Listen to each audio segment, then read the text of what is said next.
السلام علیکم، میرا نام ہے ذیشان عثمانی۔ مجھے آئے دن ریکویسٹ ملتی ہیں، لوگ کہتے ہیں کہ ہم آپ کا انٹرویو کرنا چاہتے ہیں، پوڈ کاسٹ پہ بلانا چاہتے ہیں، اپنے ایونٹ میں بلانا چاہتے ہیں۔ میرا مزاج نہیں ہے تو میں ان کو منہ منع کر دیتا ہوں، ٹی وی والوں کو بھی، اخبار والوں کو بھی، یونیورسٹیز والوں کو بھی، کیونکہ ظاہر بات ہے وہاں پہ اتنے سارے لوگ بلاتے ہیں، اتنی زیادہ ارینجمنٹ کرتے ہیں۔ میں ایک جگہ پر گیا اسکول کے اندر تو پتہ یہ لگا کہ انہوں نے 3 گھنٹے پہلے سے بچوں کو بلا کے سیمینار روم میں بٹھایا ہوا تھا، اور میرے پہ بڑی مشکل گزری کہ 3 گھنٹے کوئی میرے جیسے بندے کا ویٹ کرے تو دل چاہتا ہے کہ بندہ ڈوب کے مر جائے، بڑی حیا آتی ہے۔ تو اس کے بعد سے میں نے تہیہ کر لیا کہ میں یہ ٹاک شاک میں، انٹرویوز وغیرہ میں نہیں جاؤں گا، لوگوں کا ٹائم بہت قیمتی ہوتا ہے تو اس کو ضائع نہیں کرنا چاہیے۔ لیکن جب یہ ریکویسٹ آئی یمین الدین احمد صاحب کے پاس سے تو میرے پاس کوئی چارہ نہیں تھا، کوئی راہ فرار نہیں تھی۔ یمین الدین صاحب سے میرا تعلق بہت پرانا ہے۔ 2009 کے اندر جب میں فل بیٹ سے پی ایچ ڈی کر کے پاکستان واپس آیا تو میں کراچی میں تھا۔ غلام اسحاق خان یونیورسٹی مجھے جوائن کرنی تھی ایز اسسٹنٹ پروفیسر کے طور پر، لیکن اس میں کچھ بیچ میں دن تھے۔ کسی نے سجیسٹ کیا کہ ابھی یامین بھائی کا کورس کر لیجئے اور اچھا ہوگا۔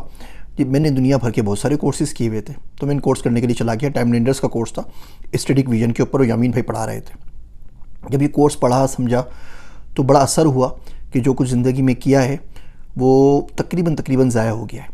اس بات کا افسوس بھی تھا، دکھ بھی تھا، غصہ بھی تھا۔ خیر وہاں سے یمین بھائی سے میری دوستی بن گئی اور دوستی آج تک قائم ہے۔ یہ کورس میں سب کو ریکمینڈ کرتا ہوں۔ میری اہلیہ نے بھی کیا ہوا ہے، میرے بچوں نے بھی کیا ہوا ہے۔ جو بچے میرے ساتھ کام کرتے رہے میری پچھلی کمپنیوں کے اندر، گوفک سولوشن میں، پریکٹیفائی می میں، کوآریو میں، اب گفتگو کے اندر، ان تمام لوگوں نے بھی تقریباً یہ کورس کیا ہوا ہے۔ یہ کورس آپ کو سمجھنے میں مدد دیتا ہے کہ زندگی کیسے گزارنی ہے، ویژن کیسے سیٹ کرنا ہے، ٹائم مینجمنٹ کیسے کرنی ہے، اور اب اس کا ایک آن لائن ورژن آ گیا ہے جس کا نام ہے آرٹ آف سکسیس۔ تو اسی آرٹ آف سکسیس کے لیے جب یمین بھائی نے کہا کہ آپ کا انٹرویو کرنا ہے تو میں منع نہیں کر سکا۔ انٹرویو جو بچوں نے دیکھا ان کو بھی شاید کچھ فائدہ ہوا ہوگا، باقی دوستوں نے بھی کہا کہ اس انٹرویو کو میں اپنے یوٹیوب کے اوپر اپلوڈ کر دوں، تو یہ میں اپلوڈ کر رہا ہوں۔ تھوڑا سا طویل ہے، میرے خیال سے 50 منٹ کے قریب کا کوئی ہے۔ اگر آپ کے پاس زندگی میں کوئی اچھا کام ہے تو ضرور وہ کیجئے، یہاں پہ ٹائم ضائع نہ کیجئے۔ لیکن اگر آپ کے پاس فارغ ٹائم ہے اور آپ چاہتے ہیں کہ 2-4 چیزیں سیکھ لیں تو اس انٹرویو کو دیکھ کے مجھے بتائیے گا۔ اگر آپ کو یہ فارمیٹ پسند آ رہی ہے تو مجھے بتائیے گا، پھر میں اس بارے میں سوچوں گا کہ میں کم سے کم آن لائن یہ پوڈ کاسٹ یا انٹرویوز کی ٹائپ کی کوئی چیز کر سکتا ہوں۔ میرے واسطے دعا کیجیے گا۔ میں ہوں آپ سب کا ذیشان عثمانی۔ اوکے، تو میں یہ عرض کر رہا تھا کہ ڈاکٹر صاحب جو ہیں وہ مصنف بھی ہیں، اور کتابیں آپ میں سے بہت سے لوگوں نے ان کی پڑھی بھی ہوں گی، اور ڈاکٹر صاحب آپ بلاگ بھی لکھتے ہیں express.pk پہ۔ جی، ایکسپریس نیوز پیپر کے اوپر لکھتا ہوں اور ذیشانعثمانی.com پہ بھی، ذیشانعثمانی.com پہ بھی لکھتے ہیں ماشاءاللہ سے۔ اور ماشاءاللہ سے ڈاکٹر صاحب کی ایک اور خاص بات یہ ہے، ڈاکٹر صاحب نے 213 ملکوں کا سفر کیا ہوا ہے۔ تو سفر کے معاملے میں تو ہم تو طفل مکتب سے بھی طفل ہیں۔ ڈاکٹر صاحب نے ماشاءاللہ سے تقریباً، ڈاکٹر صاحب کتنے ملک رہ گئے ہیں آپ؟ جاوید بھائی 213 نہیں 123 ہیں، نمبر آگے پیچھے ہو گیا۔ اچھا 123 ملک آپ جی ہاں، تقریباً 70-80-90 باقی رہتے ہیں۔ 80-90 باقی رہ گئے، تو انشاءاللہ وہ بھی ہو جائیں گے، زندگی رہی گی انشاءاللہ۔ اوکے، اور ڈاکٹر صاحب کا یوٹیوب چینل ہے جس کے اوپر ڈاکٹر صاحب کی ویڈیوز بھی آتی رہتی ہیں۔ باقی ڈاکٹر صاحب کے حوالے سے کچھ اور چیزیں ہیں، کچھ لنکس ہیں جو میں آپ حضرات اور خواتین کے ساتھ، ہمارا جو واٹس ایپ گروپ ہے اس کے اوپر میں بعد میں شیئر کر لوں گا۔ آپ اگر مزید پڑھنا چاہتے ہیں، جاننا چاہتے ہیں تو انشاءاللہ آپ کو ڈاکٹر صاحب کے متعلق اور ان کے کام کے متعلق اور وہ جو کچھ آج کل وہ کر رہے ہیں اس حوالے سے آپ کو کافی ساری چیزیں پتہ لگ جائیں گی۔ جو نیشنل میڈیا، انٹرنیشنل میڈیا ہے، وہ بھی ڈاکٹر صاحب کی ایکٹیویٹیز کو کور کرتا رہتا ہے۔ اور ڈاکٹر صاحب جو ہے، ہماری خوش قسمتی یہ ہے کہ ٹائم لینڈرز کے ہمارے بڑے پرانے فیملی ممبرز میں سے ہیں۔ 2008 میں جہاں تک مجھے یاد پڑتا ہے ڈاکٹر صاحب نے پہلا کورس میرے ساتھ کیا تھا، اور وہ بڑا انٹرسٹنگ انٹریکشن تھا میرا اور ڈاکٹر صاحب کا۔ اور اس کے بعد جو ہے نا، وہ ہمیں ایک دوسرے سے محبت ہو گئی، اور وہ محبت ہماری آج تک قائم و دائم ہے۔ اور الحمدللہ ہم ڈاکٹر صاحب سے بڑا فائدہ اٹھاتے رہتے ہیں، اور ڈاکٹر صاحب ان خاص چند لوگوں میں ہیں جن سے میں بہت زیادہ محبت کرتا ہوں، اور مستقل ہم ان ٹچ رہتے ہیں اور اپنے آئیڈیاز کو ایکسچینج کرتے رہتے ہیں۔ تو ڈاکٹر صاحب آپ سے گفتگو کا آغاز کر لیں؟ جی انشاءاللہ۔ انشاءاللہ۔ تو ابھی گفتگو کا آغاز کر لیتے ہیں. اور ڈاکٹر صاحب سب سے پہلے تو آپ تھوڑا سا اپنے بارے میں، اگر میں نے کچھ رہ گیا ہو تو بتانا چاہیں تو بتا دیں. نہیں امین بھائی، آپ نے ٹھیک بتایا ہے. میں پارٹ ٹائم کنسلٹنٹ ہوں، پارٹ ٹائم منافق ہوں، بس یہی کام ہے. اللہ کا اچھا شکر ہے. اچھا، ٹھیک ہے ٹھیک ہے ٹھیک ہے ٹھیک ہے. تو ڈاکٹر صاحب آپ سے جو ہے نا، وہ ہمارے جو پارٹیسپینٹس ہیں نا، وہ کچھ سوالات انہوں نے بھیجے تھے جو میں نے آپ سے شیئر بھی کیے تھے، تو انہی سے ٹھیک ہے شروع کر لیتے ہیں، انہی پہ بات کر لیتے ہیں پہلے. ٹھیک ہے. چونکہ ہم جو ہے نا وہ اس کورس کے اندر بات کر رہے ہیں، ہم نے ویژنز کی بات کی، ہم نے بات کی کہ ہماری جو میچورٹی ہے زندگی میں وہ کیسے امپروو ہوتی ہے.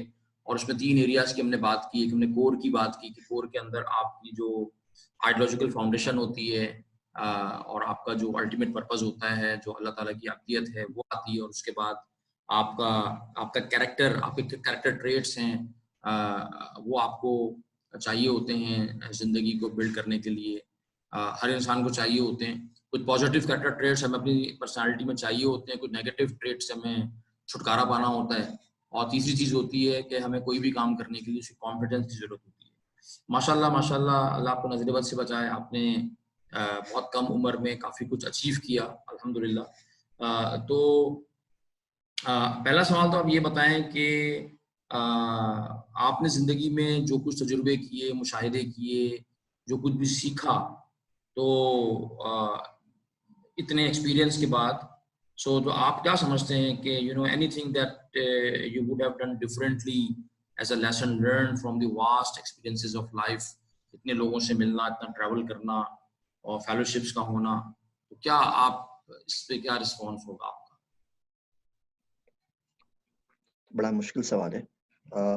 یامین بھائی، اگر پیچھے زندگی میں 41 سال کا ہوں، پیچھے زندگی میں مڑ کے واپس دیکھوں، تو جس چیز کا سب سے زیادہ ریگریٹ ہے، یا وہ چیز جو میں چاہتا ہوں کہ ڈفرینٹلی کرتا، اگر زندگی واپس سے ریوائنڈ ہو جائے اور واپس سے کرنے کا موقع ملے تو کرے، وہ ہے اللہ کا ذکر. زندگی ساری ضائع ہو گئی ادھر ادھر اور اللہ کا ذکر نہیں ہو سکا. تو اس بات کا شدید قلق ہے. ہم اکیڈمک فیلڈ کے اندر ہیں نا، تو ہمارے پاس سائٹیشنز بڑی کاؤنٹ ہوتی ہے. ہر پروفیسر بڑا اس بارے کے اوپر بہت خوش ہوتا ہے کہ جی فلاں فلاں لوگوں نے میرا پیپر سائٹ کیا، میرے پیپر کو اتنے لوگوں نے سائٹیشن دی. کوئی بڑا امپیکٹ فیکٹر جرنل اگر سائٹ کر دے تو آپ کی ترقی بھی آتی ہے، آپ اسسٹنٹ پروفیسر سے ایسوسیٹ اور پروفیسر بن جاتے ہیں. مثال کے طور پہ ٹویٹر کے اوپر اگر آپ کی ٹویٹ کو کوئی ری ٹویٹ کر دے، بڑا آدمی ایلون مسک کر دے، ڈونلڈ ٹرمپ کر دے، تو شاید آپ جیو کے اوپر لائیو آ رہے ہوں اور جواب دے دے تو کیا ہی بات. اور جو سائٹیشن اللہ سبحانہ و تعالیٰ کرتے ہیں، اس کی وہ ہمارے سوشل نیٹ ورک میں تمام لوگ ہی آ گئے، اللہ تعالیٰ نکل گئے. تو اللہ کہتے ہیں تو میرا ذکر کرو تو میں تمہارا ذکر کروں گا. تو وہ جو ذکر والا پارٹ ہے نا، وہ زندگی سے مسنگ رہا اور ابھی تک مسنگ ہے. تو زندگی واپس پلٹ کے گزارنے کا موقع ملے تو کوشش کروں گا کہ اس میں کچھ ذکر. وہ شاعر کہتا ہے کہ یا تیرا تذکرہ کرے ہر شخص، یا کوئی ہم سے گفتگو نہ کرے. اور شعر ہے کہ عمر گزری ہے تیری یاد کا نشہ کرتے، عمر گزری ہے تیری یاد کا نشہ کرتے، اب تیرا ذکر نہ کرے تو بدن ٹوٹتا ہے. اللہ اکبر. تو ذکر نہیں ہو سکا امین بھائی زندگی کے اندر. بس یہی ایک افسوس ہے جو قبر تک ساتھ جائے گا. باقی تو سارے کام آگے پیچھے ہو گئے. ذکر نہیں ہو سکا اللہ تعالیٰ کا. تو اللہ تعالیٰ کا ذکر جو ہے نا، وہ اب آپ کرنے کی کوشش کر رہے ہیں، کچھ بڑھایا ہے؟ کچھ نہیں. حضرت عبداللہ ابن مسعود کہتے ہیں کہ کسی زندہ شخص کی مثال نہیں دینی چاہیے، کیونکہ ابھی وہ مرا نہیں ہے تو پتہ نہیں ہوتا کہ اس کا خاتمہ ایمان پہ ہوگا یا نہیں ہوگا. تو اللہ میں قرآن میں کہتے ہیں کہ لوگوں بات کہتے کیوں جو کرتے نہیں ہو. تو بہت ڈر لگتا ہے اپنی بات کرتے ہوئے. ایک پتہ ہے یامین بھائی، ایڈریس جو زندگی میں کبھی کسی کو نہیں دینا چاہیے، وہ ہے اپنی ذات کا پتہ. تو ابھی بھی کچھ نہیں ہے یامین بھائی. آپ لوگوں کی دعائیں لگ جائیں، شاید کچھ کر سکوں. اللہ تعالیٰ جو ہے وہ مجھے، آپ کو، ہم سب لوگوں کو اپنا ذکر کرنے کی اور اب ہماری زبانوں کو اپنے ذکر سے زیادہ تر رکھنے کی توفیق عطا فرمائے. باقی بہرحال ہم سب لوگ اس اسٹرگل میں اور اس جد و جہد میں ہم سبھی لوگ ہیں، اور شاید ہم سب لوگ میں خواہ اپنے بارے میں تو میں جانتا ہوں کہ بہت پیچھے ہوں اور یہ ایک مستقل محنت ہے. آپ نے بہت ہی زبردست بات کی طرف توجہ دلائی اپنے بات کے شروع میں ہی. Very good. اچھا سر، دوسرا جو سوال میں آپ سے پوچھنا چاہوں گا وہ یہ ہے کہ ماشاء اللہ سے آپ کی جو پروڈکٹیوٹی نظر آتی ہے اپنی زندگی کے مختلف کاموں کے اندر، اور جو اکیڈمک انویسٹمنٹ آپ نے اپنی لائف میں کی ہے ماشاء اللہ سے، جو بھی اکمپلشمنٹ جو بھی اللہ تعالیٰ کی توفیق سے آپ نے کیا، تو اس میں جو ہے نا ایک سوال بڑے سارے لوگوں کے ذہن میں آتا ہے، مجھ سے اور بھی لوگ پوچھتے ہیں کہ یار آپ کا ذیشان بھائی سے تعلق ہے اور آپ ان سے پوچھیے گا. اور ہمارے یہاں پہ پارٹیسپینٹ نے بھی مجھ سے کہا کہ آپ نے اس سارے اتنے سفر کے اندر اتنی جو ہے نا وہ ہائی لیول آف اکمپلشمنٹ کے ساتھ فیملی لائف کو کیسے مینج کیا اور کس طریقے سے بیلنس کیا، یا بچوں کو یا گھر والوں کو کیسے آپ نے ٹائم دیا، اور کیا ایسا نہیں ہوا کہ آپ کی فیملی جو ہے وہ آپ کے سارے سفر میں کوئی ہنڈرنس انہوں نے کریٹ کیا ہو، کوئی آبسٹیکل بنا ہو؟ جیسے کہ عام طور پہ ہمارے ہاں لوگوں کا جو ہے نا وہ ایک بہت بڑا جو کیا کہنا چاہیے ایکسکیوز ہوتا ہے کچھ بھی نہ کر پانے کا کہ یار میں تو جو ہے میرے گھر والے جو ہے نا گھر کی ذمہ داریاں ایسی ہیں اور میں تو کچھ کر نہیں سکتا اور میں کچھ کر نہیں پاتا، میں کتابیں بھی نہیں پڑھ پاتا ہوں اور جو ہے وہ میں یہ بھی نہیں کر پاتا ہوں، وہ بھی نہیں کر پاتا ہوں، نمازیں بھی رہ جاتی ہیں. تو آپ نے کیسے یہ فیملی لائف مینج کی with all of this? Yamin بھائی، فیملی کے ساتھ کچھ اصول طے کر لینے چاہیے اور پھر ان کو کراس نہیں کرنا چاہیے. تو میں آپ کو اپنی مثال تو نہیں دینا چاہوں گا، لیکن میں جنرل آپ سے کچھ بات کرتا ہوں. مثال کے طور پہ آپ ایک اصول یہ طے کر لیں کہ نو کمپرومائز آن دین. دین پہ کوئی کمپرومائز نہیں ہوگا. یہ پہلے دن سے جس دن بچہ پیدا ہونا اس سمجھ میں نہیں آیا تب بھی اس کے کام میں بتا دینا چاہیے. تو فیملی کو پتا ہوگا کہ یار یہ کچھ باؤنڈریز ہیں جو ہم کراس نہیں کر سکتے. نماز کے ٹائم پہ نماز پڑھیں گے. جب نماز کا ٹائم ہوتا ہے اس وقت دنیا میں نماز سے زیادہ ضروری کوئی چیز باقی نہیں رہتی. کوئی اسٹریٹجک میٹنگ، کوئی کانفرنس، کوئی ٹاک، کوئی ویڈیو کال، کچھ نہیں رہتی. وہ اللہ کا حق ہے، وہ تو ادا کرنا ہی ہے نا آپ نے. اسی طریقے سے کوشش کریں کہ فیملی کو انڈیپینڈنٹ کریں. ہمارے معاشرے میں خصوصاً پاکستان کے اندر ہم خوشی محسوس کرتے ہیں کہ فیملی اگر ہمارے پہ ڈیپینڈنٹ ہو. ہم اپنے بچوں کو اتنا پیمپر کرتے ہیں کہ باہر گلی میں جا کے وہ ڈبل روٹی نہیں لا سکتا. 15 سال کا بچہ ہوتا ہے، اس کو میٹ چاہیے ہوتا ہے گلی کے نکڑ تک جانے کے لیے. سفر کرنا تو امپوسیبل بات ہے. ہم پوری زندگی بچوں کو پروگرام کرتے ہیں، ٹرین کرتے ہیں سکسیس کے لیے. And we never teach them how to deal with failures. اور بعد میں اس معاشرے میں ان کو چھوڑ دیتے ہیں یا دھوکہ ہے، جھوٹ ہے، غیبت ہے، غبن ہے اور ساری چیزیں آپ کو پتہ ہے جو ہمارے معاشرے میں پائی جاتی ہیں. اور بچہ بیچارہ کہیں کا نہیں رہتا. بچے کو پہلے دن سے انڈیپینڈنٹ کریں. آپ کا 4 سال کا بھی بچہ ہو نا، آپ اس کو بولے میں تمہیں 100 روپے دوں گا، تم اپنے آپ کی بیبی سٹنگ کر لو. تمہیں اپنے آپ کو ٹائم پہ سلانا ہے، اپنے آپ کو ٹائم پہ کھانا کھلانا ہے، سب کچھ کرنا ہے. اس طرح کر کے ان کی عادتیں ڈالیں. میرا سفر کیونکہ بہت زیادہ رہتا ہے تو بچوں کی میں ہوم اسکولنگ کرتا ہوں تو میرے ساتھ ہوتے ہیں عموماً. تو میں ہر سفر میں جانے سے پہلے کسی نہ کسی بچے کو انچارج بنا دیتا ہوں کہ اب تم انچارج ہو، مجھے کچھ نہیں پتا. تو اب بچہ بیسیکلی باپ کے طور پہ بہیو کر رہا ہوتا ہے، میں بچہ بن جاتا ہوں. اب وہ ہوٹل بھی خود بک کروائے گا، اچھا کرائے برا کرائے، جا گائیڈنس چاہیے ہوگی دے دوں گا. ٹیکسی کہاں سے آئے گی، میں ٹیکسی پسند نہیں کرتا، مجھے گاڑی چاہیے ہوتی ڈرائیور کے ساتھ. وہ خود ٹرپ ایڈوائزر کے اوپر جائے گا، ڈھونڈتا رہے گا، بجٹ کس طرح مینٹین ہونا ہے، سب کچھ کرنا ہے. آپ اس کو بڑا کریں، خود بچے بن جائیں. میرے 2 بچے بیچ والے درمیانے، تو ان کو نہیں پتا کہ مجھے انگریزی آتی ہے. تو جب بھی میں امریکہ باہر ٹریول کرتا ہوں تو بولتے ہیں پاپا کو تو اردو انگریزی آتی ہے، ان کو اردو آتی ہے. اب وہ ساری کی ساری ٹرانسلیشن میرے لیے کرتے ہیں. سامنے سے بات کریں گے، مجھے اردو میں سمجھائیں گے، وہ بالکل بنا لیتا ہوں کہ مجھے انگریزی نہیں آتی. اس سے فائدہ یہ ہوا کہ ان کی اردو امپروو ہو گئی، کیونکہ ان کو ہر بات ہر ایک لفظ کوئی انگریزی کا استعمال نہیں کر سکتے، انہیں اردو میں بتانا پڑے گا، بیکاز مجھے تو آتی نہیں انگریزی. ان کی انگریزی بھی اچھی ہو گئی. تو بچوں کو کوشش کریں کہ انڈیپینڈنٹ کریں، باؤنڈریز بنائیں، انڈیپینڈنٹ کریں. اس کے علاوہ ایک چیز جو ہمارے پاس مسنگ ہے وہ ہے کہ کچھ بیسک چیزیں جو بچوں کو نہیں پڑھاتے. ہم میں سے پہاڑے ہر شخص بچوں کو یاد کراتا ہے اور بابا بلیک شیپ بھی یاد کرواتا ہے. ہم بچوں کو نہیں بتاتے کہ نسبت کس سے کہتے ہیں اور نسبت کا خیال کیسے رکھنا ہے. مسجد کی نسبت کیا ہے، اللہ کی نسبت کیا ہے، رسالت پناہ صلی اللہ علیہ وسلم کی نسبت کیا ہے، بڑوں کی نسبت کیا ہے. ہم بچوں کو ادب نہیں سکھاتے، ہم بچوں کو رونا نہیں سکھاتے. میں عموماً کسی شخص سے ملتا ہوں تو اس سے پوچھتا ہوں آخری مرتبہ کب روئے تھے. پچھلے دن ایک شخص ملا کہ 12 سال پہلے جب میری امی کا انتقال ہوا تھا. مجھے کوئی بندہ صبح ملے اور شام میں اس سے پوچھوں کہ کب روئے تھے تو بولتا ہے کچھ دن پہلے. تو میں بولتا ہوں کیا نماز نہیں پڑھی تھی؟ زور اثر سب مس ہو گئی کیا. بیج ہوتا ہے نا ہمارے ہاتھ میں, اس کو ہم پانی دیتے ہیں نشوونما کے لیے. رونا وہ پانی ہے جس سے وہ بیج سیلف سسٹینیبل ہو جاتا ہے نا, وہ اپنا پانی خود ہی نکال رہا ہوتا ہے. تو اگر بچوں کو اپنے رونا نہیں سکھایا, بچوں کو اپنے شکر نہیں سکھایا, بچوں کو اپنے مانگنا نہیں سکھایا, بچوں کو اپنے دعا نہیں سکھائی, بچوں کو اپنے یہ نہیں بتایا کہ احسان کیسے کہتے ہیں. جی آپ کر رہے ہیں تو ہر ماں باپ کرتے ہیں تو فرض تھا آپ کا. ماں باپ اٹھا کے کچرے کے ڈبے میں پھینک دیتے نا, پھر پتہ لگتا کس کا فرض تھا. تو ہم بہت ہی قسم کے ناشکرے, احسان فراموش, جھوٹے, اپنی بات میں انٹائٹلڈ فیل کرنے والے بچے پروڈیوس کر رہے ہیں. تو ان چیزوں سے ہم کو نکالیں, ان کو کوشش کریں انڈیپینڈنٹ کر دیں. میں فیملی کو دن میں مشکل سے 2 گھنٹے دیتا ہوں, مغرب سے عشاء کے بعد تک کا کچھ ٹائم. اس میں بھی وہ میرے کبھی پاؤں دبا رہے ہوتے ہیں, کبھی سر دبا رہے ہوتے ہیں, میں سمپل ڈسکشن کرتا ہوں, بات چیت کرتا ہوں. زیادہ نہ وہ مجھے تنگ کرتے ہیں نہ میں ان کو تنگ کرتا ہوں. اور یہ کافی رہتا ہے اگر بنیادیں اور کور آپ نے ان کی ٹھیک کر دی ہے. بنیاد ٹھیک ہوگی تو عمارت صحیح کھڑی ہوگی. آپ نے بنیادیں نہیں بنائی, عمارات پہ آپ جو چاہے لگاتے رہیں, ہلکا سا زلزلہ آتا ہے, ہلکا سا اکنامک شوق آئے گا, ہیلتھ شوق آئے گا, عقیدے کا شوق آئے گا, وہ پوری کی پوری عمارت ڈھہ جائے گی. کوئی مجھ سے پوچھتا ہے کہ آپ کیا کرتے ہیں تو میں کو مذاق میں بولتا ہوں میں ڈی موٹیویشنل اسپیکر ہوں. باقی سب لوگ تعمیر کا کام کرتے ہیں, عمارتیں بناتے ہیں. میرے پاس کوئی شخص آ جائے تو پہلا کام یہ ہوتا ہے کہ وہ کرچی ہو جاتا ہے. میں عمارت ڈھانے کا کام کرتا ہوں, کیونکہ جو عمارتیں بنی ہوئی ہیں ہمارے معاشرے میں ان سب کی بنیادیں بڑی غلط ہیں, اور پھر وہ نہ آگے پنپ پاتی ہیں. باقی جن لوگوں کو ٹرین کرتے ہیں ان کے ساتھ بھی بڑا مسئلہ ہوتا ہے. تو فیملی میں 2 گھنٹے میرے خیال سے دن میں, میری اپنا اندازہ ہے, وہ زیادہ ہوتے ہیں. زیادہ تنگ نہیں کرنا چاہیے, لیکن اصل کام کرنا چاہیے بنیادوں کے اوپر. ہم بچوں سے یہ تو پوچھتے ہیں بیٹا ہوم ورک کیا یا نہیں کیا, اسکول گئے تھے یا نہیں گئے تھے, ٹیوشن پڑھی تھی یا نہیں پڑھی تھی.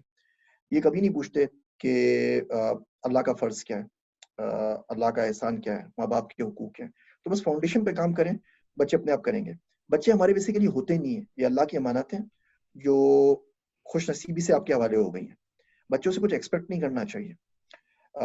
جنید بغدادی سے پوچھا رحمۃ اللہ علیہ سے کسی نے کہ آپ نے اخلاص کیسے سیکھا, تو بولا حجام سے. تو بولے حضرت کیا بات کر رہے ہیں, آپ اتنے بڑے آدمی, آپ نے نائی سے, حجام بال کاٹنے والے سے اخلاص سیکھا. کہہ رہے ہیں کہ بچپن میں ماں نے پڑھنے بھیجا بغداد, پیسے نہیں تھے, بال بڑے ہو گئے. تو ایک دن استاد نے ڈانٹ دیا, بولا بال کٹوا کے, بولا کلاس میں نہیں آنا. اب میں چلا گیا حجام کی دکان کے اوپر, وہ کسی شخص کے بال کاٹ رہا تھا. میرے پاس پیسے بھی نہیں, بڑا شرمندہ تھا. تو میں نے اس کو بولا چاچا اللہ کے نام پہ بال کاٹ دو گے؟ کہتا ہے آؤ بیٹا. اب اس نے اپنے گاہک کو ہٹا دیا اور میرا ماتھا چومتا جاتا اور میرے بال کاٹتا جاتا. تو میں دل میں سوچا کہ زندگی میں کبھی میرے پاس پیسے ہوئے تو اس شخص کو لا کے کچھ پیسے دوں گا. خیر زمانہ گزر گیا, وہ جنید بغدادی بن گئے. تو انہوں نے اشرفیوں کی تھیلی بھری اور اس کے گھر پہنچ گئے. بولا چاچا اسی طریقے سے میں آیا تھا, آپ نے بال کاٹے تھے اللہ کے نام کے اوپر کہ جی لوگوں کے پیسوں کے لیے بار روز کاٹتا ہوں, اللہ کے نام پہ آج کاٹ رہا ہوں. تو کہنے لگے تو اتنا بڑا فقیہ بن گیا, تو یہ اتنی بات نہیں پتا چلی کہ جو کام اللہ کے لیے کیا جائے اس کا بدل مخلوق سے نہیں چاہتے. تو جب بچوں پہ انویسٹمنٹ کر رہے ہیں نا, وہ اللہ کے لیے کر رہے ہیں کہ اس معاشرے کو ایک اچھا مسلمان, ایک اچھا عبداللہ آپ دے جائیں. جواب میں ان سے واپس مانگنا, کچھ کرنا, یہ اپنے آپ پہ بھی ظلم ہے, ان کے اوپر بھی ظلم ہے. جی ماشاء اللہ حضرت, ماشاء اللہ, جزاک اللہ خیر. آپ نے جو نا وہ بہت ہی مختصر الفاظ میں بڑی جامع بات کر دی حضرت. آپ تو آج ہلانے کے موڈ میں ہیں. آپ نے کہا تو تھا ختم کرنے کے لیے آپ کو بلایا ہے, اس میں تو آئیڈیل رول ہے میرا. تو ٹھیک ہے حضرت, ٹھیک ہے, ماشاء اللہ, thank you very much doctor صاحب. میں امید کرتا ہوں کہ ہمارے پارٹیسپینٹس کو بات سمجھ میں آ گئی ہوگی کہ بچوں کو, فیملی کو ہمیں انڈیپینڈنٹ کرنا چاہیے. اور بیلنسنگ آف رولز کی جب ہم بات کرتے ہیں تو اس کا مطلب کبھی بھی یہ نہیں ہوتا کہ آپ نے پورا دن جو ہے نا وہ بچوں کو دینا ہے, فیملی کو دینا ہے, یا ہر دن فیملی کو بچوں کو دینا ہے. ڈاکٹر صاحب کا سفر بہت زیادہ ہوتا ہے, اور ڈاکٹر صاحب کا جو سفر ہے اس کے حساب سے آف کورس آپ اگر بچوں کو وہ انڈیپینڈنٹ نہیں کریں گے, فیملی کو انڈیپینڈنٹ نہیں کریں گے, تو بہت ساری چیزیں نہیں ہو سکیں گی. اور ہمارے, میں سمجھتا ہوں کہ شاید اسلاف کا بھی یہی طریقہ رہا ہے. اس زمانے میں تو سفر اور مشکل تھا, اور بہت لمبے لمبے سفر ہوا کرتے تھے. میں کبھی کبھی سوچتا ہوں ڈاکٹر صاحب کے جو ہے نا ہمارے جو اسلاف تھے وہ کس طریقے سے اپنے بچوں کی پرورش کیا کرتے تھے. وہ خواتین کس کردار کی مائیں وہ ہوتی تھیں, اور کس قدر وہ جو ہے نا وہ انڈیپینڈنٹلی بچے ڈیولپ ہو جاتے تھے. اور جو ہے نا وہ والد جو ہوتے تھے وہ 6 مہینے, 8 مہینے, سال بھر کے سفر پہ ہوتے تھے. تو یہ بہت امپورٹنٹ بات ہے. آج کی دنیا میں ہم یہ دیکھتے ہیں کہ ہمارے معاشرے میں خصوصاً بچوں کو بہت زیادہ پیمپر کیا جاتا ہے, اور نتیجہ اس کا یہ ہوتا ہے کہ وہ جیسے ڈاکٹر صاحب نے فرمایا کہ وہ تیار ہی نہیں ہوتا کسی ایڈورسٹی اگر زندگی میں آ جائے تو اس کو مینیج کرنے کے لیے. اللہ تعالیٰ ایڈورسٹی سے محفوظ رکھے سب لوگوں کو, لیکن ہمیں اپنے آپ کو اور اپنے بچوں کو تیار ایسے ہی کرنا چاہیے. جزاک اللہ.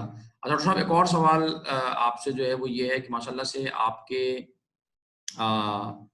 کے بچے تین بیٹے ڈاکٹر صاحب, آپ کے تین چار چار بیٹے ہیں میرے. جی جی جی, تو چار آپ کے بیٹے ہیں. تو ایک سوال یہ آیا کہ what are the top 3 things which we have to develop in our upcoming generations so that they can become productive ummatis and members of the community. ایک تو آپ نے بات کر دی کہ ان کو انڈیپینڈنس بلڈ کرنی چاہیے, اس کے علاوہ اور کوئی 2 چیزیں آپ اور سمجھتے ہیں جو بچوں کے اندر ہمیں کرنی چاہیے؟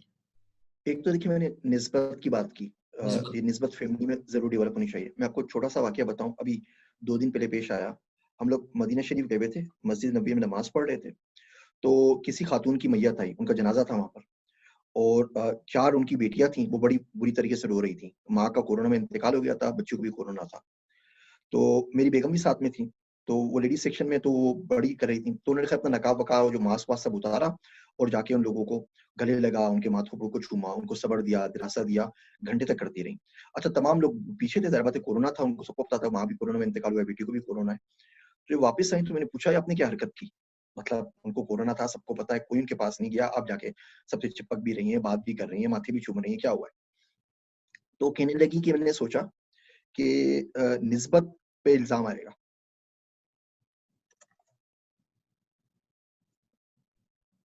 میں نے پوچھا وہ کیسے, تو کہنے لگی کہ اس طرح نہ ہو کہ کوئی شخص یہ کہے کہ اللہ کے نبی صلی اللہ علیہ وسلم کے شہر کے اندر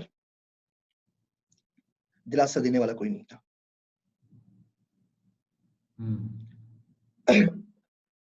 تو میں نے کہا کہ آپ کو بیماری ہو گئی, تو کہنے ہو جائے تو ہو جائے, کوئی مسئلہ نہیں ہے. تو یہ نسبت جو ہے نا, یہ بڑی امپورٹنٹ چیز ہے.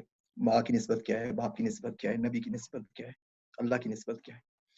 اس کے علاوہ بچے کو سوال کرنا سکھائیں. ایک اسکل آپ بچے کو دے سکیں نا, اگر میں نے کورس کیا تھا RQI سے بوسٹن میں, رائٹ کوسچن انسٹیٹیوٹ, ہم لوگ 3 دن کا کورس پڑھاتے ہیں, روز 8 گھنٹے کے پڑھاتے ہیں, اور 24 گھنٹوں میں خالی ایک چیز سکھاتے ہیں, سوال کیسے پوچھتے ہیں. ہمیں سر شخص سوال پوچھنے کا شوق ہوتا ہے. سوال نا یہ کھوڑتی جاڑیاں بس نکلتی رہتی ہیں, سوال کا کوئی ٹائم نہیں ہوتا, جواب کا ٹائم ہوتا ہے. میکسیکو گیا, وہاں پہ بڑی کہاوت مشہور ہے کہ teachers appears when student is ready.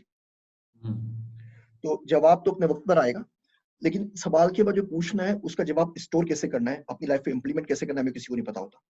ہمارے پاس موٹیویشنل اسپیکرز کی ٹاک ہوتی ہے, بچے سوال پوچھتے ہیں, اب 15 منٹ بچے سے پوچھ لو, جواب تو دور کی بات, اس کو اپنا سوال بھی یاد نہیں ہوتا. تو اگر آپ یہ سکھاتے ہیں کہ سوال پوچھنا ہے, ڈھونڈنا کیسے, بچے اگر آپ کے پاس ہیں کہ جی فلاں ایکویشن کا پرابلم سمجھ نہیں آ رہا, تو آپ کبھی بھی اس کو آنسر مت بتائیں. آپ اس کو یہ بھی نہیں بتائیں سولو کیسے کرنی ہے, آپ بولیں مجھے بھی نہیں آتا, چلو مل کے ڈھونڈتے ہیں. آپ خان اکیڈمی پہ جائیں, گوگل کریں, کوئی کتاب نکالیں, کسی ٹیچر کے پاس جائیں. یہ لت اگر آپ نے لگا دی نا کہ سوال کے جواب تک پہنچنا کیسے بچے کو, یہ آپ نے سکھا دیا اس کو, تو زندگی بھر میں کہیں انشاءاللہ تعالیٰ کہیں ٹھوکر نہیں کھائے گا اور کسی مشکل میں پھنسے گا نہیں. ہم کہتے ہیں think out of the box, think out of the box, think inside the box, be the box, کچھ بھی کر لو, جواب لے کر آؤ. دنیا میں کام کرنے کا مطلب یہ نہیں تو آپ کو تمام چیزیں آنی چاہیے, صرف آپ کو بتانا چاہیے کون سی ریسورس کہاں اویلیبل ہے, and how to reach out to that resource to get it for your own benefit. دوسرے بندوں کو اپنے ویژن کے لیے کس طرح استعمال کر سکیں, اپنے کام کے لیے کیسے کر سکیں, یہ اسکل آپ نے سکھا دی تو بچے کے لیے بڑا اچھا ہے. اور اس کے علاوہ فائنینشیل لٹریسی جو ہمارے معاشرے میں, ملک میں بالکل بھی نہیں پڑھائی جاتی. بچوں کو فائنینشیل 5-6 سال کی عمر سے نا اس کی ایکسل شیٹ بنانے, اس کو پتا ہونا چاہیے کریڈٹ کیا ہے, ڈیبٹ کیا ہے, بینکرپسی کیسے کہتے ہیں, لون کیسے کہتے ہیں, سارا کا سارا حساب کرنا چاہیے. اب پیسے تو خرچ کرتے ہیں بچوں کے اوپر, وہ بچوں کے حساب سے کرنا ہے تاکہ ان کو ان تمام چیزوں کی سمجھ پوچھ ملے. ہمارے پاس 26 سال کے بچے ہمارے پاس جاب دے کے انٹرویو دینے کے لیے آتے ہیں اور ان کا بینک اکاؤنٹ نہیں کھلا ہوا ہوتا. جب سیلری ٹرانسفر کی بات آتی ہے تو بولتے ہیں میرے امی کے خالہ کے ابو کے اکاؤنٹ میں ٹرانسفر کروا دیں. اس بچے سے آپ کیسے ایکسپیکٹ کرتے ہیں وہ جا کے کسی ملک کا انتظام سنبھالے گا. اور صاحب آپ کہہ رہے ہیں فائنینشیل لٹریسی, یار ہمارے یہاں تو لوگ کہتے ہیں کہ بھائی آپ کیا پڑھا رہے ہیں لوگوں کو, فائنینشیل لٹریسی کی بات کر رہے ہیں. دیکھیں وہ تو تقدیر میں اللہ نے لکھ دیا ہے, وہ تو وہی ملے گا یار, آپ باقی چیزوں پہ کام کریں. فائنینشیل کیا ہوتا ہے, تو فائنینشیل کو تو چھوڑ دیں آپ. میں تو بہت اب تو میں جو نا ڈرتا ہوں یہ بات کرتے ہوئے, لوگ اتنی باتیں سناتے ہیں کہ بھائی فائنینشیل کے اوپر آپ کر رہے ہیں, آپ جو ہے نا فائنینشیلس کو جو ہے نا وہ آپ چھوڑ دیں, وہ تو ہو جائے گا. تو فائنینشیل لٹریسی کیوں سکھانی چاہیے سر؟ ہمارے ملک میں امت میں جنرلی بہت سارے ثاقب الذہن لوگ موجود ہیں جو اگلے امام راضی، امام غزالی، بڑے بڑے آدمی کام کر سکتے ہیں. فائنینشیل ریسورسز ان کے پاس نہیں ہیں. ہمارے پاس خیبر پختونخوا کے اندر مدارس کے اندر جو درس نظامی کے استاد ہیں ان کی تنخواہ 3,500 روپے مہینہ ہے. آپ مجھے گھر چلا کے دکھائیں نا 3,500 روپے مہینہ کے اندر. جب میں امریکہ پڑھنے جا رہا تھا تو لوگوں نے مجھے بولا کہ وہاں پہ مت جاؤ، وہاں پہ دین نہیں ہے. تو میں نے ان کو جواب میں کہا کہ ہمارے پاس دین بھی نہیں ہے، دنیا بھی نہیں ہے، دونوں سے فارغ ہے. تو کم سے کم جو چیز ان کے پاس ہے وہ تو مجھے لینے دو نا. کم سے کم آپ کے پاس ریسورسز ہوں تو آپ بہت سے لوگوں کی مدد کر سکتے ہیں، بہت سے لوگوں کی زندگیاں چینج کر سکتے ہیں. ایک بچے کو آپ کسی اچھے اسکول سے پڑھا دیں تو یہیں پہ اس کی 7 جنریشنز پہ فرق پڑتا ہے، 7 نسلیں اس کی صحیح ہو جاتی ہیں. تو فائنینشیل لٹریسی اس لیے بھی ضروری ہے کہ آپ ہمیشہ بھیک نہ مانگتے رہیں. آپ انڈیپینڈنٹ ہوں گے، آپ روٹی روزی سے باہر نکلیں گے نا تو زندگی میں کوئی تمیز کا کام کر سکیں گے.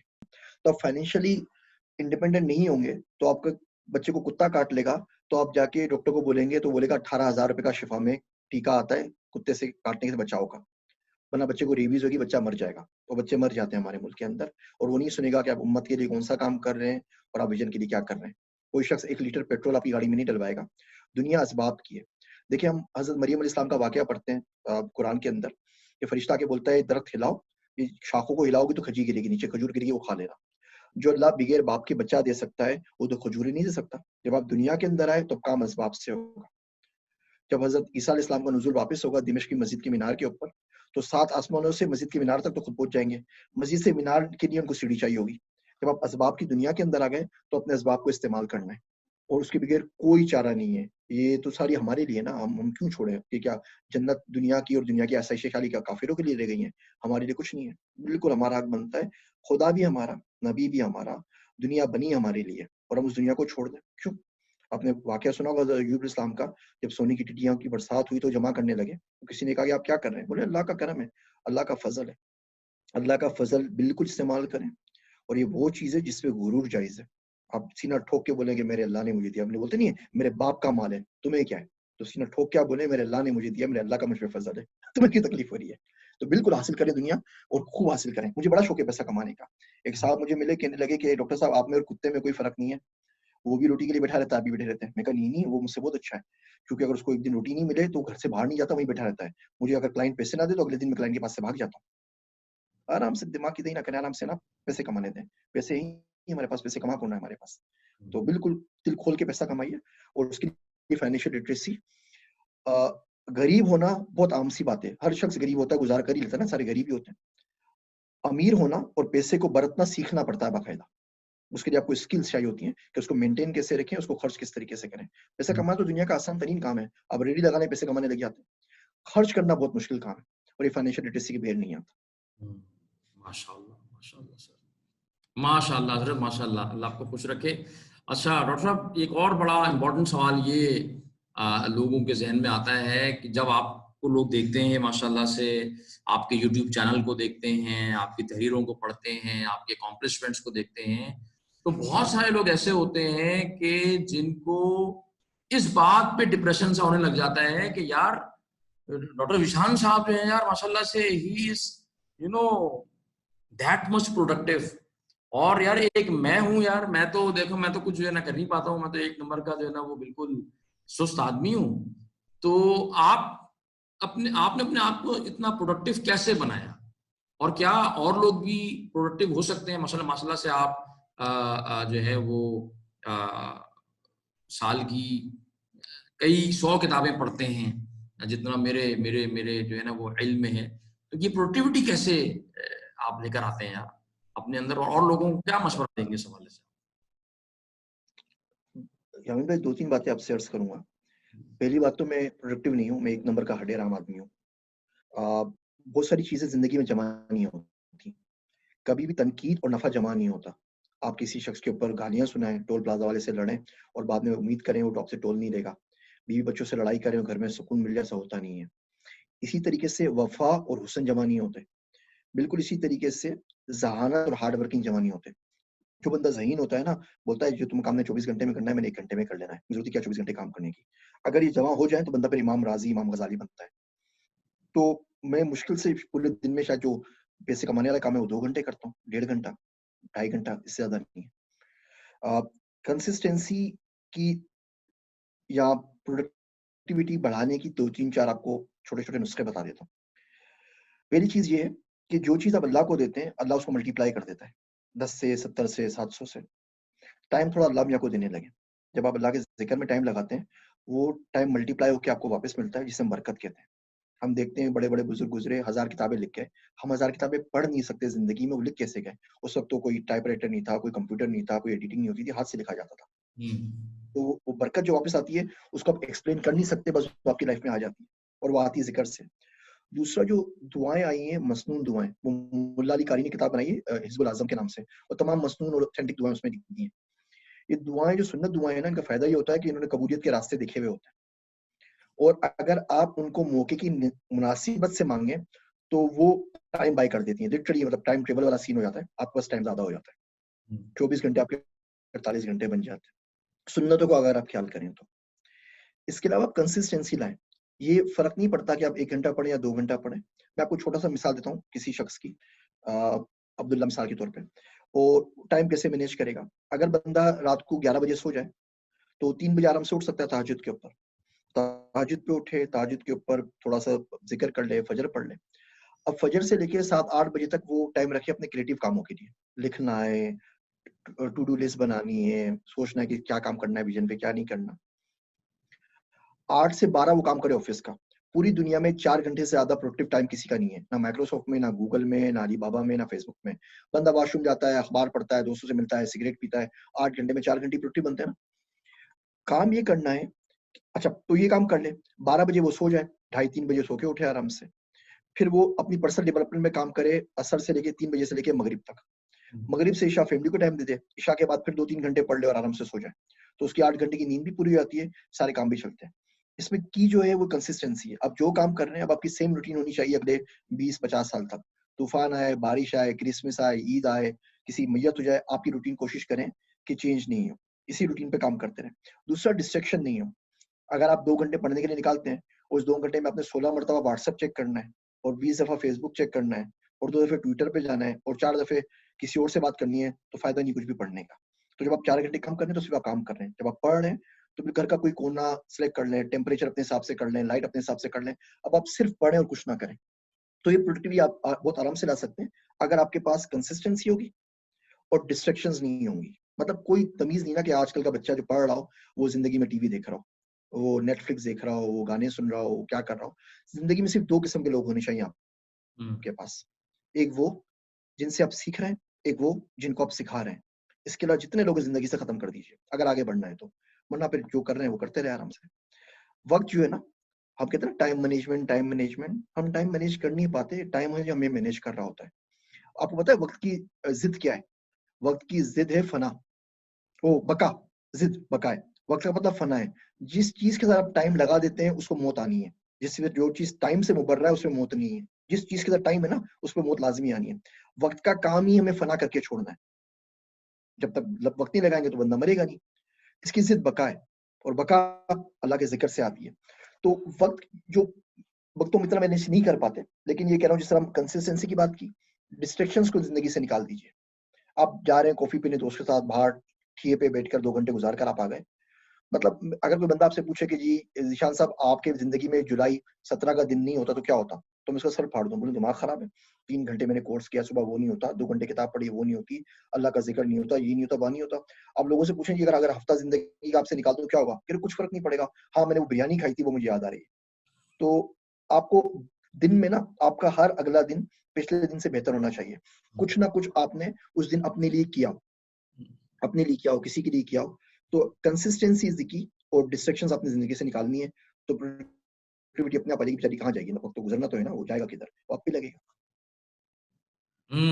ماشاء اللہ ڈاکٹر صاحب. ڈاکٹر صاحب آپ کے اس بات سے مجھے ایک صاحب بہت زور سے یاد آئے. میرے ایک اور دوست ہیں, تو میں ان کا واقعہ لوگوں کو سناؤں گا بعد میں. ابھی تو آپ سے ہم چاہتے ہیں کہ تھوڑا فائدہ اور اٹھا لیں, 5-7 منٹ.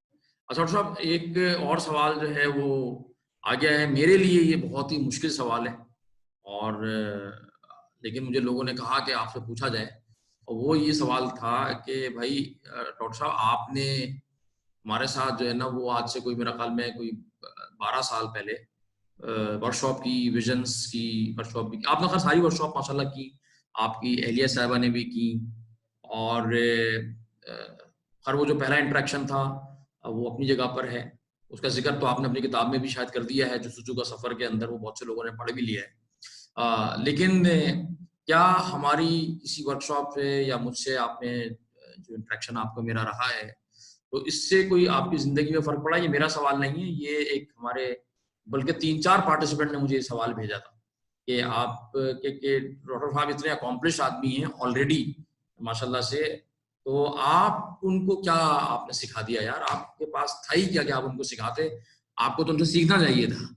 تو میں نے کہا کہ یار میں تو مجھے نہیں پتا میں نے ان کو سکھایا ہے کہ نہیں سکھایا ہے، ڈاکٹر صاحب سے میں بھی پوچھ لیتا ہوں کہ اس 12 سال کی رفاقت میں کچھ جو ہے وہ کچھ ایسا ہے کچھ ورک شاپ کے اندر کچھ سیکھا ہو، ہم نے کچھ سکھا دیا ہو آپ کو، یا کوئی بتایا ہو، یا کوئی فائدہ آپ کو ہم سے ہو گیا ہو؟ بھائی بتا دیں لوگوں کو۔ جی امین بھائی، 2009 میں نے ورک شاپس کی تھی، نو تقریباً 11 سال کا عرصہ بنتا ہے، اور مجھے اس ورک شاپ سے بڑا فائدہ ہوا۔ میرے لیے بہت ہی زیادہ تکلیف دہ عمل تھا آپ کی ورک شاپ اٹینڈ کرنا۔ آپ کو یاد ہوگا میں نے آپ کا گریبان پکڑ لیا تھا، جی آپ اور اگر میری آپ کی تاریخ کے واحد پارٹیسپینٹ ہیں جنہوں نے ورک شاپ کے اندر میرا گریبان پکڑا تھا۔ اور اگر آپ کی داڑھی نہیں ہوتی اور آپ نے 2-4 حدیثیں بیان نہیں کی ہوتی، نسبت کا خیال نہیں ہوتا، تو میں آپ کو بڑے آرام سے سکون سے گولی مار کے زندگی آرام سے جیل میں گزار دیتا۔ میں آپ پہ اتنا غصہ تھا، اور مجھے کوئی اس کا نا کوئی رنج نہیں ہوتا اس کا۔ اللہ اکبر۔ میں نے زندگی میں محنت تو نہیں کی، لیکن فوکس رکھ کے کنسسٹنسی سے کچھ کام کیا ہے۔ میں سارے کام کر کے اپنی ٹی ڈی ایل لسٹ پوری کر کے ہواؤں میں اڑ رہا تھا کہ بھائی میں نے ساری چیزیں اچیو کر لی اور سارا بڑا زبردست کام کر لیا۔ جب آپ کی ورک شاپ میں پہنچا تو پتہ لگا کہ یہ لسٹ غلط تھی، تو آپ کے تو وہ گھنٹے 2 گھنٹے تھے، 2-3 دن تھے، وہ میری زندگی کے 14 سال کھا گئے تھے۔ تو میں اس شخص کو معاف تو نہیں کر سکتا نا جو زندگی سے میرے 14 سال ربڑ لے کے ریزر سے ایک دن کے اندر مٹا دے۔ تو بہت تکلیف دہ عمل تھا، ہم معاف لیکن کر میں نے دیں اس سے سر۔ بہت کچھ سیکھا۔ نہیں، میں نے اس سے بہت کچھ سیکھا۔ میں نے بعد میں اپنی بیگم کو ورک شاپ کروائی، میں نے اپنے 11 سال بیٹے کو اسلام آباد سے عبدالرحمان کو بھیجا آپ کی ورک شاپ کرنے کے لیے، میں نے اپنے بھائی کو کروائی، میرے جتنے امپلائیز تھے 55 میں کوآریو کے اندر ان سب کو آپ سے ورک شاپ کروائی۔ اور میں آج بھی لوگوں کو بولتا ہوں، جو بندہ مجھ سے پوچھتا ہے کہ جی سمجھ میں نہیں آ رہا، ڈائریکشن نہیں ہے، کچھ کام کرنا چاہتا ہوں، ویژن چاہتا ہوں، تو میں آپ لوگوں کے پاس اس کو ٹائم لینڈرز کی طرف، آپ کی طرف، سلیمان بھائی کی طرف ریفر کر دیتا ہوں۔ میں تو ویژن لیس آدمی ہوں، تو میں بولتا ہوں میرے تو پاس تو نہیں چلے گا، آپ کی اور میری منزل شاید ایک ہی ہے، راستے دونوں کے الگ الگ ہیں۔ تو ہوا یہ یامین بھائی، کچھ نقصانات ہوئے آپ کی ورک شاپ سے مجھے جو آج تک بھگت رہا ہوں، کچھ فائدے ہوئے۔ سب سے بڑا نقصان یہ ہوا کہ میں آئینہ نہیں دیکھ سکتا، 11 سال ہو گئے۔ وہ محسن نقوی کہتے ہیں کہ اگر تم آئینہ دیکھو تو نظروں کو جھکا لینا، کہ اکثر بے وفا لوگوں کو جب وہ آئینہ دیکھیں تو آنکھیں چوڑ لگتی ہیں۔ احساس ہوا کہ جب اللہ سے وفا نہیں کر سکے تو باقی تو سارے دعوے بیکار ہیں نا۔ پھر میں نے وہ سو کالڈ ویژن ڈاکیومنٹ بنایا، آپ کو پتا ہے، اعظم علی بھائی، ڈاکٹر ذیشان لمس والے سب کے ساتھ ریویو کروا کے 200 پیج کا۔ تو بڑا خوش تھا میں کہ عبداللہ کا رول ہے، اور امتی کا رول ہے، اور باپ کا رول ہے، اور ڈیٹا سائنٹسٹ کا رول ہے، اور بلاک چین کے پتہ نہیں کون کون سے رولز ہیں۔ لیکن اقداباد میں یہ کھلا کہ مجھے اس ڈاکیومنٹ کو لکھنے کے بعد، اس پہ کچھ کام کرنے کے بعد پتہ لگا کہ میں منافق بھی ہوں اور میں شرک بھی کرتا ہوں۔ ہوتا یہ یامین بھائی کہ ہم پڑھے لکھے لوگ باقی تمام چیزوں کے بت گرا دیتے ہیں، رشوت نہیں لیتے، جھوٹ نہیں بولتے، انسانیت کی، ہیومینٹی کی بات کرتے ہیں، لیکن اپنی ذات کا ایک بڑا سارا بت بناتے ہیں اور اس کو پوچھنا شروع کر دیتے ہیں۔ کرتے وہی ہیں جو کام ہمیں آتا ہے، اور اس کے اوپر ریپر چڑھا دیتے ہیں اللہ کا، دین کا۔ تو آدمی کو منافق نہیں ہونا چاہیے، لیکن میں کالے کپڑے پہنے نا، اس میں بہت کمفرٹیبل فیل کرتا ہوں، اندر باہر ایک جیسا ہے، سیم سیم، کم سے کم منافقت کا تانا کوئی نہیں دے گا۔ سفید کپڑے پہنتے بڑی حیا آتی ہے۔ تو پتہ یہ لگا کہ یہ سارا کام تو میں اپنے لیے کر رہا ہوں۔ آپ اچھا کام کریں، اس کا ایک لٹمس ٹیسٹ ہے، آپ اچھا کام کر رہے ہیں اور آپ سے کوئی گناہ ہو جائے، آپ کوئی الٹا سیدھا کلپ دیکھ لیں، کوئی گانا سن لیں، کوئی الٹی سیدھی بات کر دیں، تو پہلا خیال یہ آتا ہے کہ یار مولوی صاحب بچوں کو تو ویژن پڑھاتے ہو، بچوں کو اچھی اچھی باتیں کرتے ہو، اور خود اپنے کرتوت دیکھو کیسے ہیں۔ کیونکہ وہ کام پہلے دن سے اللہ کے لیے تھا ہی نہیں، وہ آپ کے لیے تھا. آپ نے اپنی ذات کا بت بنایا ہوا تھا. آپ ایک فیمس موٹیویشنل اسپیکر، بہت اچھے کامیاب انسان تھے اور اپنی اب ذات کو پوج رہے تھے. بہت سے ہمارے پاس لوگ ہیں پاکستان میں بھی، وہ اسی طرح کی باتیں کر رہے ہوتے ہیں، میں نے یہ کیا، میں نے یہ کیا. اس سے میری میں نکل کے سامنے آئی. ان 200 پیجز کے اندر ویژن کے ڈاکیومنٹ کے اندر کی جتنی غلاظت تھی نا، وہ ساری باہر آ گئی میرے منہ پہ، میرے سامنے. ایک میں ہوتی ہے نشے والی نا، شراب والی، وہ تو اس کا نشہ ایک رات میں اتر جاتا ہے. یہ جو میں اپنی والی ہوتی ہے نا، اس کا نشہ زندگی میں کبھی نہیں اترتا. تو پتا چلا کہ یار یہ کام تو اللہ کے لیے تھا ہی نہیں، یہ تو میں نے اپنی ذات کا بت بنایا ہوا ہے.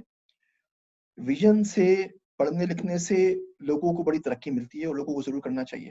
میں نالائق آدمی ہوں، میرے لیے دونوں حجاب بن گئے، الٹی مصیبت میں آ گیا. تو ایک تو یہ پتا لگا.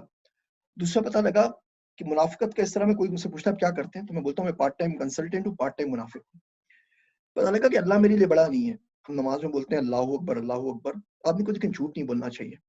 قیامت میں اللہ میں پوچھ لے تم لا الہ الا اللہ بولتے تھے اور سچ تھا یا جھوٹ تھا، تو بندہ کیا کہے گا. کیونکہ جب ویژن ڈاکومنٹ بنایا تو پتا لگا کہ یار ریسورسز اول ہے، ریسورسز اکبر ہوتی ہیں، جان پہچان اکبر ہے، پڑھائی اکبر ہے، پیسہ اکبر ہے، میری بیوی، میرا بچہ، میرا ویژن، میرے کارنامے، میرے منصوبے. اللہ تو جس پہ آخر ہوتا ہے. ہمارے پاس بھی کوئی اگر ایڈورسٹی آ جائے، کوئی پرابلم اگر آ جائے، تم کیا بولتے ہیں یار ہمارے پاس نا ہیلتھ انشورنس ہے امپلائی کی طرف سے، وہ کام آ جائے گی. اچھا میں امی ابو سے پیسے لے لوں گا، اچھا بیگم کا سونا نا وہ بیچ دوں گا، اچھا گھر بیچ دوں گا، اچھا فلاں سے بات کروں. 100 ناموں کے بعد اللہ کا نام آخر میں آتا ہے. اللہ تو کہ ہوتا ہی نہیں موجود. تو اللہ میرے لیے بڑا نہیں ہے. بات بالکل ویژن ڈاکیومنٹ سے مجھے کلیئر ہوگی. دوسری چیز کلیئر ہوئی کہ اللہ میرے لیے ایک تصور حقیقت نہیں ہے. دیکھیے آپ فلم کے اندر دیکھتے ہیں نا، زلزلہ آ رہا ہے، ڈائنوسور بھاگتا ہوا آ رہا ہے تو بڑا محظوظ ہوتے ہیں. وہ زلزلہ کا زندگی میں سامنے آ جائے نا آپ کے، پھر پتہ لگے گا کیسی ہوائیاں اڑتی. تو جیسے ہمارے پاس ایک ویژن ہے جاپان کا، امریکہ کا، اسی طرح ایک تصور کا نام ہے. حقیقت نہیں ہے. جن لوگوں کی زندگی میں اللہ حقیقت ہوتا ہے ان کی میری جیسی تو نہیں ہوتی. تیسرا پتہ لگا جاوین بھائی کہ معبود اور محبوب ایک ہونا چاہیے. اگر آپ کا معبود غلط ہو نا، آپ شرک کر رہے ہو، کسی اور کو پوچھ رہے ہو، تو اتنی تباہی نہیں آتی جتنا محبوب کے غلط ہونے سے آتی ہے. تو ڈاکیومنٹ سے مجھے پتہ یہ لگا کہ میرا معبود اور محبوب الگ الگ ہے.